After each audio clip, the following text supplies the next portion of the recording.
Hello friends, welcome back to my channel. और आज हम एक बहुत ही फनी पोएम पढ़ने वाले हैं जिसका नाम है the power of music by Sukumar Ray. अब नाम सुन के ही लगता है कि पोएम म्यूजिक की ग्रेटनेस के बारे में होगी। म्यूजिक सुन के हमें क्या याद आता है? पीस, रिलैक्सेशन, हैप्पीनेस, लव, प्यार, दुख, दर्द, ब्रेकअप स्टोरी। यहाँ भी दुख और दर्द है, पर कुछ अलग टाइप का है। ये पोएम हमें बताती है अगर म्यूजिक बहुत ही खराब हो तो क्या हो सकता है।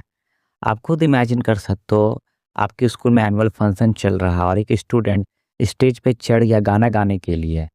सब चीयर कर रहे हैं, ये कुछ आज तूफानी करेगा, कुछ अलग ही कमाल करेगा, आउटस्टैंडिंग परफॉर्मेंस देगा।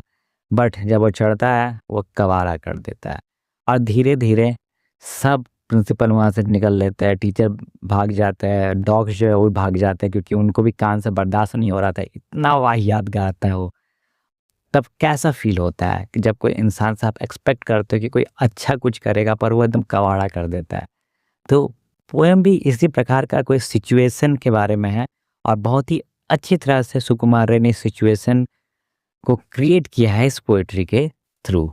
अबाउट द पोएट, सुकुमार रे बंगाली लिटरेचर के सबसे फेमस ह्यूमरस फनी राइटर में से एक थे। उनकी पोएम नॉनसेंस पोएट्री के लिए फेमस है, जिसका कोई खास मीनिंग नहीं होता बट इनडायरेक्टली बहुत कुछ मीनिंग होता है उसमें। वो फनी सिचुएशन क्रिएट करते थे लेकिन अंदर हिडन मैसेज भी होता था। उन्होंने ह्यूमर और सटायर के थ्रू सोसाइटी और अथॉरिटी की बुराइयों को दिखाया है। इस पोएम का ओरिजिनल नाम था गानेर गुट्टू, जिसे कि इंग्लिश में ट्रांसलेट किया गया था, सुकांता चौधरी जी ने किया था। उस टाइम पीरियड में ब्रिटिश का राज था। उस समय ब्रिटिश इंडिया पर राज किया करते थे। इंडिया डायरेक्टली ब्रिटिश गवर्नमेंट को क्रिटिसाइज नहीं कर सकती थी, अगर ऐसा करेंगे तो आपको सज़ा हो सकती थी। इसलिए राइटर्स और पोएट हिडन सिंबल्स या हिडन स्टोरी या हिडन पोएम्स के थ्रू उन्हें क्रिटिसाइज किया करते थे। ये पोएम सिर्फ एक बैड सिंगर की कहानी नहीं है, पोएम के अंदर एक हिडन पॉलिटिकल मैसेज छुपा हुआ है। जैसा कि मैंने पहले कहा, उस टाइम पे ब्रिटिश लोगों का राज चल रहा था, इंडिया पे रूल उनका था, टैक्सेस ले रहे थे, इंडिया इसको कंट्रोल कर रहे थे, अपनी पावर दिखा रहे थे। इंडियंस की कोई अपनी औकात नहीं बची थी क्योंकि हमें पूरा ऑप्रेस किया जाता था, दबाया जाता था। लेकिन उस टाइम डायरेक्ट ब्रिटिश को कोई क्रिटिसाइज नहीं कर सकता था। ब्रिटिश को क्रिटिसाइज करना डेंजरस था, आपको पनिशमेंट मिल सकती थी। इसलिए सुकुमार रे ने एक स्मार्ट ट्रिक यूज की। उन्होंने ब्रिटिश को डायरेक्टली नहीं बोला, उन्होंने ब्रिटिश को बना दिया Bhishma Lochan Sharma, who was a terrible singer. जैसे भीष्म की सिंगिंग लोगों को परेशान करती थी, वैसे ही ब्रिटिश रूल इंडिया को सफ़र करवाती थी। नॉइज़ यानी कि ब्रिटिश ऑपरेशन, भीष्म की जो आवाज़ थी यानी कि ब्रिटिश रूल्स के चलते हमें जो प्रॉब्लम होती थी उसके बारे में है। पीपल एंड एनिमल्स को इंडियंस बोला गया है, जैसे कि लोग और एनिमल भीष्म की आवाज़ से परेशान होते थे, वैसे ही इंडियंस ब्रिटिश के रूल से परेशान हो रहे थे। इस पोइट्री का पूरा टोन ह्यूमरस है, काफ़ी फ़नी है और सटारिकल है, यानी कि मजाक मजाक में क्रिटिसाइज किया गया है। Now coming to stanza number 1. But before going to stanza number 1, just imagine आपके मोहल्ले में एक अंकल रहते हैं और उनको लगता है वो अरिजीत सिंह से कम नहीं है, या समझ लीजिए कोई आंटी है जिनको लगता है वो श्रेया घोषाल है। लेकिन रियलिटी में वो सिंगिंग के नाम पे सिर्फ पब्लिक टॉर्चर करते हैं। सुबह 5 बजे से या 4 बजे से उठ के जो राग अलापते हैं और पब्लिक को जो टॉर्चर करते हैं, पूरे मोहल्ले को डिस्टर्ब करते हैं। इसी सिचुएशन से ये पोएम स्टार्ट होती है। Line number 1. When summer comes, we hear the hums of Bhishma Lochan Sharma. Summer season आते ही भीष्म शर्मा जी की सिंगिंग सीजन भी स्टार्ट हो जाती है। जैसे कुछ लोग आईपीएल सीजन का वेट करते हैं ना, वैसे ही भीष्म जी की भी एक सिंगिंग सीजन है और वो जैसे ही सीजन स्टार्ट होती है वो भी अपना गाना स्टार्ट कर देते हैं। Line number 2.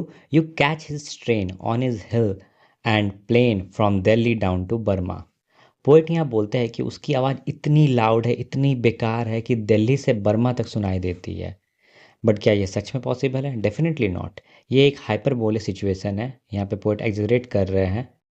पर्पस है ये बताना कि उसकी सिंगिंग अनबियरेबल है, अनबियरेबल, सुन ही नहीं सकते। और इस लाइन का हिडन मीनिंग ये है कि जो अंग्रेज है, ब्रिटिश है, हर जगह थे। दिल्ली से बर्मा तक उनका कंट्रोल था। जैसे भीष्म की आवाज़ दिल्ली से बर्मा तक पहुंचती क्योंकि उनका वॉइस इतना लाउड, वैसे ब्रिटिश भी दिल्ली से बर्मा तक कंट्रोल किया करते थे। वैसे ही ब्रिटिश रूल भी हर जगह था और ये अनबियरेबल हो रहा था। He sings as though he stalked his life.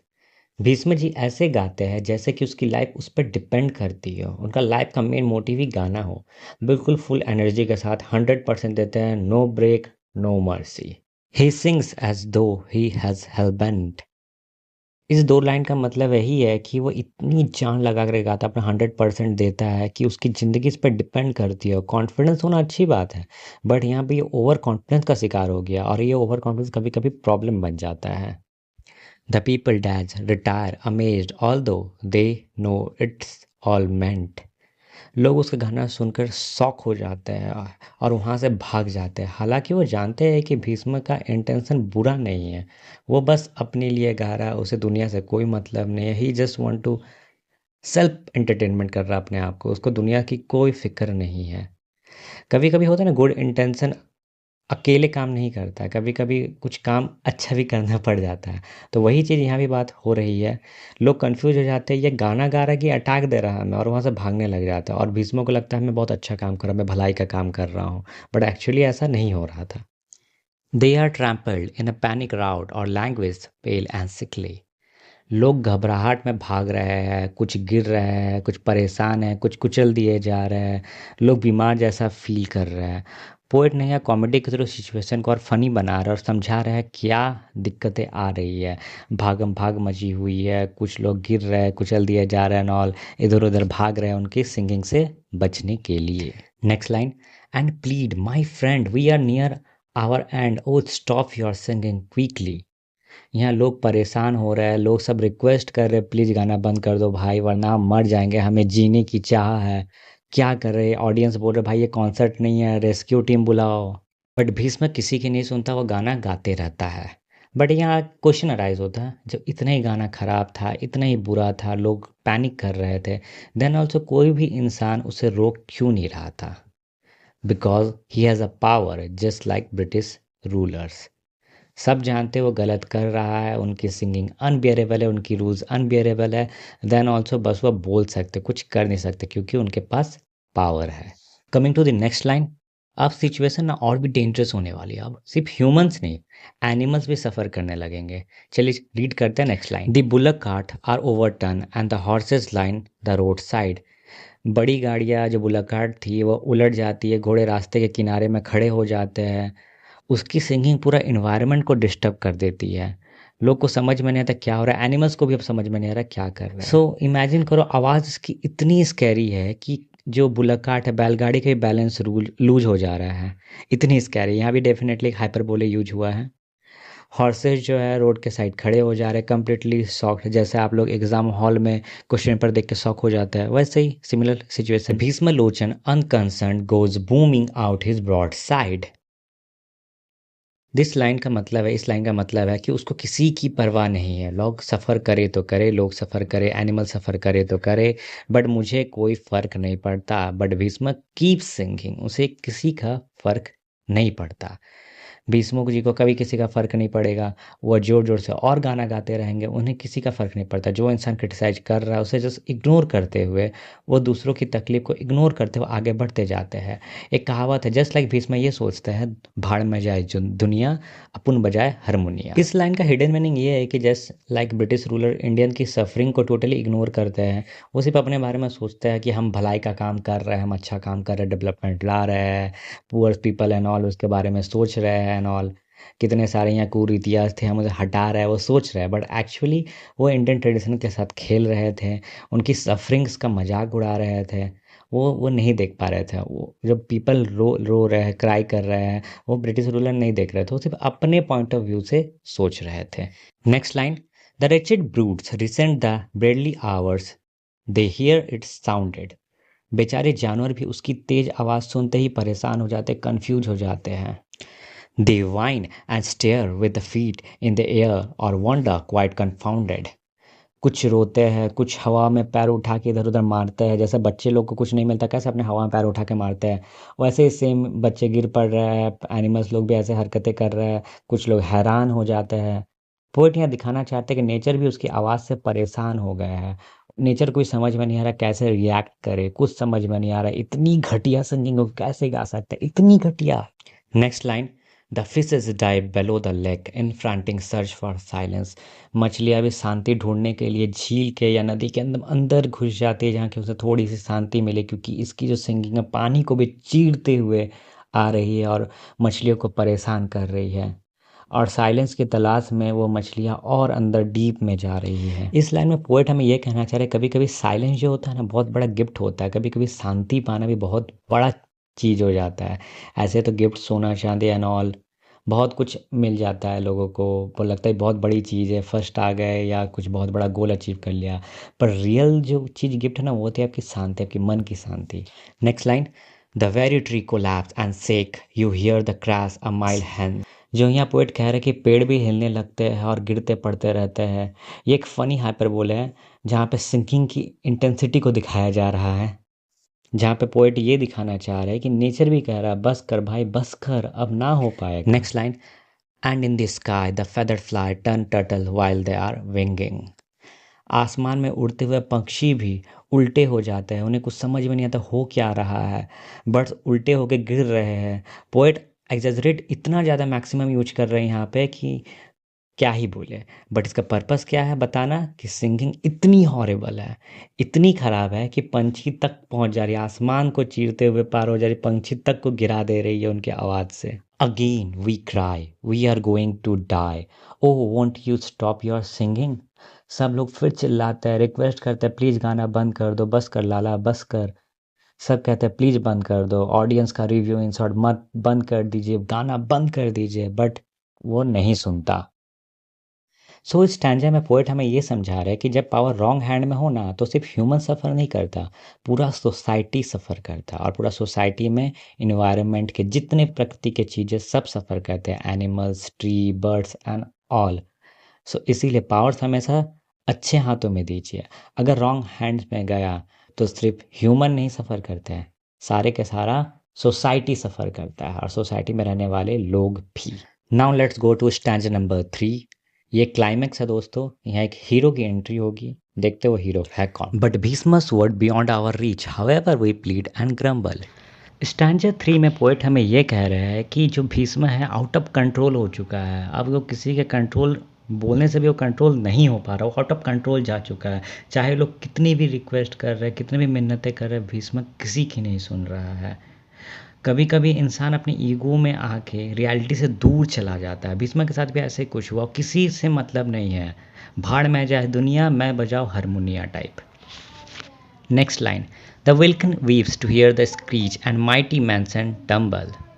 Means उनकी चीख से, उसकी चीख से यहाँ मतलब हो रहा है कि भीष्म लोचन जी की सिंगिंग से स्काई भी रो रहा है। विल्किन मीन्स स्काई, स्काई भी रो रहा है, ऐसा प्रतीत हो रहा है that sky is also lamenting. क्या स्काई क्या रियली रो सकता है? Definitely no. यहाँ पर्सोनिफिकेशन का यूज हुआ है क्योंकि स्काई को ह्यूमन क्वालिटीज़ दी गई है। माइटी मैंसन टम्बल का मतलब होता है बड़े बड़े बिल्डिंग्स भी गिर रहे हैं, सिचुएशन ऐसी पीक पे पहुंच गई है कि पीक वाले चीज़ भी गिरने लग रहे हैं, ऐसी सिचुएशन, ऐसी दुर्दशा हो गई है। इन शॉर्ट इस लाइन में पोएट हमें ये कहना चाह रहे हैं भीष्मलोचन जी की सिंगिंग से आवाज़ सुन के आसमान भी रो रहा है, बड़े बड़े इमारतें भी गिरने लग रहे हैं। यहाँ पे personification as well as hyperbole का यूज हुआ है, कॉमेडी करके एक सिचुएशन क्रिएट करने की कोशिश की गई है। Next line and the most important lines, but now there comes a billy goat a more सेगेसियस fellow. तभी एक बहुत ही समझदार कोई हीरो की एंट्री होती है। वो हीरो कौन था? क्या वो लायन था? क्या वो टाइगर था? क्या वो एलिफेंट था? या कोई ह्यूमन था? बट ये सब नहीं, कौन था? एक बकरी, एक बकरे की एंट्री होती है, एक गोट की एंट्री होती है। यहाँ पोएट ने बहुत ही क्लेवरली गोट को चूज किया, यानी कि बकरी को या बकरे को चूज किया है। रीज़न आप सोच सकते हैं, बिकॉज ऑर्डिनरी पीपल उतने पावरफुल नहीं होता, just like tiger, lion and elephant. वो एक बकरी की तरह होता है, क्योंकि ऑर्डिनरी पीपल भी पावरफुल हो सकते हैं और उन्हें भी चैलेंज कर सकते हैं। अपने अंदर की हिम्मत को पहचानने की बस देर है। अ मोर सैगेसियस फेलो मीन, सैगेसियस मतलब होता है वाइज। अ गोट से ब्रेव नहीं है, बकरे जो है या बकरी जो है ब्रेव नहीं है, वो स्मार्ट भी होते हैं। ज़रूरत आने पे कुछ भी कर सकते हैं, बड़े से बड़े लोगों को हिला सकते हैं, चैलेंज कर सकते हैं। सो अब तो फाइट सीन स्टार्ट हो गया, एक्शन स्टार्ट हो गया है। He downs his horn and charges straight with bellow answering bellow. जो बकरा है ना वो डायरेक्टली अटैक करता है, no speech no discussion, direct action. So जो बकरा था वो अपना सिंग झुकाकर, सर झुकाकर अपने सिंग को आगे रख के सीधा भीष्म की ओर धीरे धीरे धीरे नहीं एकदम स्पीड में दौड़ पड़ता है उसे मारने के लिए। यहाँ बकरे को रिप्रेजेंट किया गया रिवेलियस से, फ्रीडम फाइटर से, कॉमन इंडियन से। अब बेलो आंसरिंग बेलो का सिंपल में बोला जाए तो भीष्म का जैसा आवाज़ करते हैं ना, जैसे अपने बहुत ही लाउड वॉल्यूम में गाते हैं, तो वैसे ही जो बकरा है वो भी आवाज़ करते हुए स्टार्ट करता है अपना फाइट। लाइक जब हम लोग लड़ाई करते हैं, इधर से एक इंसान चिल्लाता है, उधर से भी एक इंसान चिल्लाता है, तो जो फाइनली क्लाइमेक्स एक्शन सीन होता है वो दिखाया जा रहा है। Next line, the strain of songs are tossed and railed by blast of brutal violence. So finally बकरे के अटैक से गाना तुरंत रुक जाता है। इस लाइन का ही मीनिंग है, जब बकरा जगह अटैक करता है फाइनली उसका सॉन्ग रुक जाता है। And Bhishma Lochan grant the world the golden gift of silence. आखिरकार भीष्म चुप हो जाता है और दुनिया को सबसे बड़ा तोहफा मिलता है, क्या? शांति और साइलेंस का।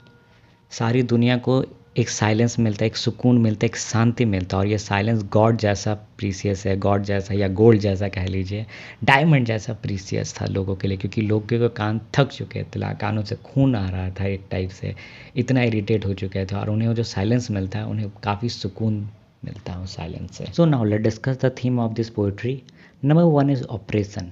पावरफुल अथॉरिटी कैसे ऑर्डिनरी पीपल को सफ़र करा सकती है, इस पोएट्री में हमने जाना है। सेकंड इज़ रेजिस्टेंस, इनजस्टिस के अगेंस्ट स्टैंड लेना भी ज़रूरी है। थर्ड इज़ फ्रीडम, फ्रीडम और पीस सबसे प्रीसियस गिफ्ट होती है। Next, power of unity and common people, ordinary people भी एक्स्ट्रा ऑर्डिनरी बन सकते हैं, पावरफुल पीपल को चैलेंज कर सकते हैं, बस आपको अपने अंदर की हिम्मत को पहचाननी होगी। Humour as criticism, that is power of satire, humour के थ्रू क्रिटिसाइज किया जा सकता है, फ़नी वे में भी बहुत सीरियस बातें की जा सकती है, जो बात हम डायरेक्टली नहीं कह सकते कभी कभी उसे इनडायरेक्टली कहना पड़ता है, with some satire with some humour. Next is lack of self awareness, Bhishma को पता ही नहीं था कि वो कितना बुरा गाता है। कभी कभी टैलेंट विदाउट डायरेक्शन हो तो वो न्यूसेंस बन जाता है, तो इसीलिए आप टैलेंटेड हो कभी कंफर्म करा लीजिए आप टैलेंटेड हो कि नहीं हो किसी से। Next is affect of noise, excessive noise किसी को पसंद नहीं होता है, एक्सेसिव नॉइज़ सबको डिस्टर्ब करता है। And wrong use of power, society को नुकसान पहुंचाता है।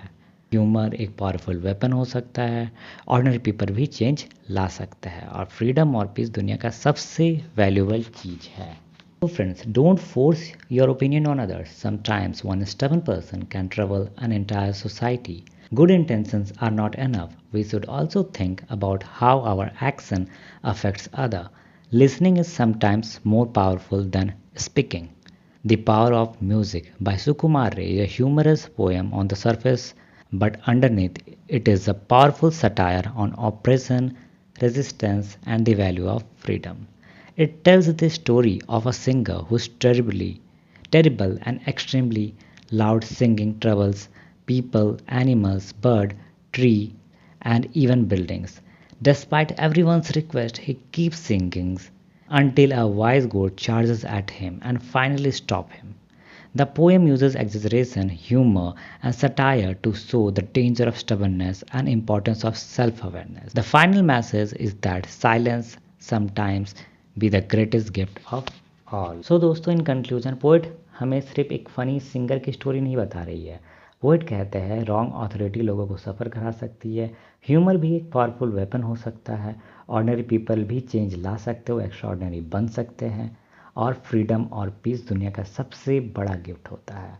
और हाँ, सबसे इम्पॉर्टेंट लेसन जो इस पोएम से हमने सीखा है, अगर आपको लगता है कि आपकी सिंगिंग भी भीष्म लोचन से बेटर है या आप सोचते हैं कि आप भी श्रेया घोषाल जैसा या अरिजीत सिंह जैसा या नेहा कक्कड़ जी जैसा गाना गा सकते हैं, तो एक बार अपने घर वालों से प्रूफ ले ले, घर वालों से कंफर्म करा ले, अपने सगे संबंधियों क्लोज वन से प्रूफ ले ले क्या सही में कि आप टैलेंटेड हो या आप ढिंचैक पूजा हो। सो दोस्तों, ये था हमारा आज का वीडियो। होपफुली आपको ये वीडियो अच्छा लगा हो। अगर अच्छा लगा हो तो प्लीज़ इसे लाइक, शेयर एंड सब्सक्राइब जरूर कीजिएगा। Thank you for watching, keep learning.